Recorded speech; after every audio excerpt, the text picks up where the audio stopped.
Karnataka media news ನೊಂದವರ ಧ್ವನಿಗಾಗಿ, ಭ್ರಷ್ಟಾಚಾರದ ವಿರುದ್ಧವಾಗಿ ಸದಾ ಸಿದ್ಧ 24x7. ಎಲ್ಲರಿಗೂ ನಮಸ್ಕಾರ. ಕೋಲಾರ ಜಿಲ್ಲೆ ಶ್ರೀನಿವಾಸಪುರ ಕ್ಷೇತ್ರದ ಗೌನಿಪಲ್ಲಿ ಗ್ರಾಮ ಪಂಚಾಯಿತಿಯು ಕರ್ನಾಟಕದ ಗಡಿ ಭಾಗದಲ್ಲಿದ್ದು ಪಟ್ಟಣ ಪಂಚಾಯಿತಿಯ ಎಲ್ಲಾ ಅರ್ಹತೆಗಳನ್ನು ಹೊಂದಿದೆ. ಗೌನಿಪಲ್ಲಿ ಪಂಚಾಯಿತಿಯ ಗ್ರಾಮಸ್ಥರ ಪರವಾಗಿ ಪಟ್ಟಣ ಪಂಚಾಯಿತಿ ಮಾಡಲು ಸರ್ಕಾರಕ್ಕೆ ಒತ್ತಾಯಿಸಲು 3ನೇ ಬಾರಿ ಪಾದಯಾತ್ರೆಯನ್ನು ಕರ್ನಾಟಕದ ಗಡಿ ಭಾಗ ಗೌನಿಪಲ್ಲಿಯಿಂದ ಸುವರ್ಣ ವಿಧಾನಸೌಧ ಬೆಳಗಾವಿಯವರೆಗೆ ಹಮ್ಮಿಕೊಳ್ಳಲಾಗಿದೆ.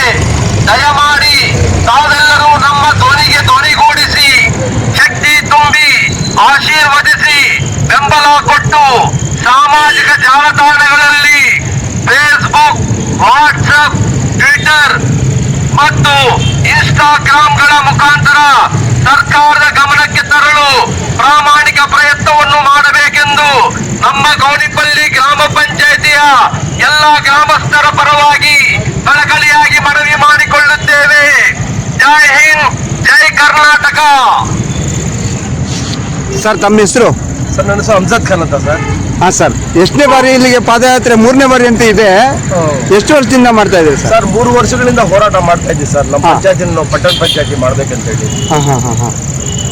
3ನೇ ಬಾರಿ. ಎಲ್ಲಿಂದ ಎಲ್ಲಿಗೆ ಓಡಾಡಿದ್ರಿ ಸರ್? ಸರ್, ಗೌನಿಪಲ್ಲಿ ಗ್ರಾಮ ಕರ್ನಾಟಕ ರಾಜ್ಯದ ಗಡಿ ಭಾಗದಲ್ಲಿ ಇರ್ತಕ್ಕಂಥ ಅಲ್ಲಿಂದ ಬೆಳಗಾವಿಗೆ ಸುಮಾರು 600 ಕಿಲೋಮೀಟರ್ ಇದು ಅಂತರ ಬರುತ್ತೆ ಸರ್. ಇದು 600 ಕಿಲೋಮೀಟರ್. ಅಲ್ಲಿಂದ ಅಲ್ಲಿಗೆ? ಅಲ್ಲಿಂದ ಗೌನಿಪಲ್ಲಿ ಗ್ರಾಮ ಪಂಚಾಯತಿಯಿಂದ ಬೆಳಗಾವಿ 600 ಕಿಲೋಮೀಟರ್ ಬರುತ್ತೆ ಸರ್. ಮತ್ತೆ ನೀವೀಗ ಅಲ್ಲಿಂದ ಪಾದಯಾತ್ರೆ ಬರ್ತಾ ಇದ್ದೀರಾ, ಜನ ಯಾವ ರೀತಿ ಆದರೂ ಸ್ಪಂದಿಸ್ತಾ ಇದ್ದಾರೆ? ನೀವು ಮಾಡ್ತಾ ಇರ್ತಕ್ಕಂಥ ಕಾರ್ಯಕ್ಕೆ ಎಲ್ಲ ಏನಾದರೂ ಸ್ಪಂದಿಸ್ತಾ ಇದ್ದಾರೆ ಸರ್? ಎಲ್ಲ ಜನರಿಗೆ ನಾನು ದಾರಿಯುದ್ದಕ್ಕೂ ಬರ್ತಾ ಇದ್ರೆ ನಾನು ಒಂದು ರೀತಿಯಲ್ಲಿ ನಮ್ಮ ಗೌನಿಪಲ್ಲಿ ಗ್ರಾಮ ಪಂಚಾಯತಿಯ ಒಂದು ಹೋರಾಟ ರಸ್ತೆಯುದ್ದಕ್ಕೂ ಹಳೆದು ಆಗಿಬಿಟ್ಟಿದೆ ಸರ್. ಅವ್ರಿಗೆ ಎಲ್ರು ಸಹ ಕೇಳ್ತಾರೆ, ನಿನ್ನೆ ವರ್ಷ ಬಂದಿದ್ವಲ್ವಾ, ಮೊನ್ನೆ ವರ್ಷ ಬಂದಿದ್ವಲ್ವಾ, ಇನ್ನ ನಿಮ್ ಕೆಲಸ ಆಗಿಲ್ವಾ, ಯಾಕಾಗಿಲ್ಲ, ಸರ್ಕಾರ ಯಾಕೆ ಈ ತರ ಮಾಡ್ತಾ ಇದ್ರೆ, ಅದು ಸರ್ಕಾರಕ್ಕೆ ಒಂದು ಕರುಣೆ ಬರ್ಬೇಕಿತ್ತಲ್ವಾ, ಯಾಕೆ 3ನೇ ಬಾರಿ ಹೋರಾಟ ಪಾದಯಾತ್ರೆ ಮಾಡೋಕ್ಕಿಂತ ಇರ್ಬೇಕಿತ್ತ ಸರ್ಕಾರ ಅಂತೇಳಿ ಎಲ್ರೂ ಸ್ವಲ್ಪ ವಿಷಾದ ವ್ಯಕ್ತಪಡಿಸ್ತಾ ಇದ್ದಾರೆ ಸರ್. ದಾವಣಿ ಯುದ್ಧಕ್ಕೂ ಸಹ ನಾನು ಪ್ರತಿಯೊಂದು ಗ್ರಾಮದಲ್ಲಿಯೂ ಸಹ ಭೇಟಿ ಮಾಡ್ಕೊಂಡು ಹೋಗಿದ್ದೀನಿ.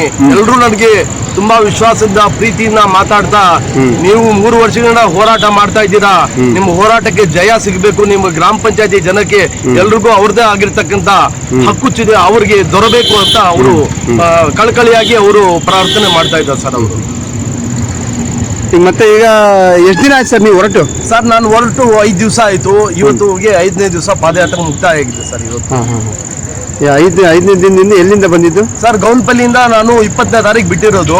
ಇವತ್ತು 25ನೇ ತಾರೀಕು 5 ದಿವಸ ಪಾದಯಾತ್ರೆ ಆಗಿದೆ. ಇವಾಗ ತನಕ ಹಿರಿಯೂರು ಗಂಟ 5 ದಿನಕ್ಕೆ ಇಲ್ಲಿ ತಲುಪಿದ್ರೆ ಎಷ್ಟು ಕಿಲೋಮೀಟರ್ ಬಂದಿರಾ ಸರ್? ನಾನು ಸರಿಸುಮಾರು 240 ಕಿಲೋಮೀಟರ್ ಬಂದಿದ್ದೀನಿ ಸರ್. 5 ದಿನಕ್ಕೆ? 5 ದಿನಕ್ಕೆ.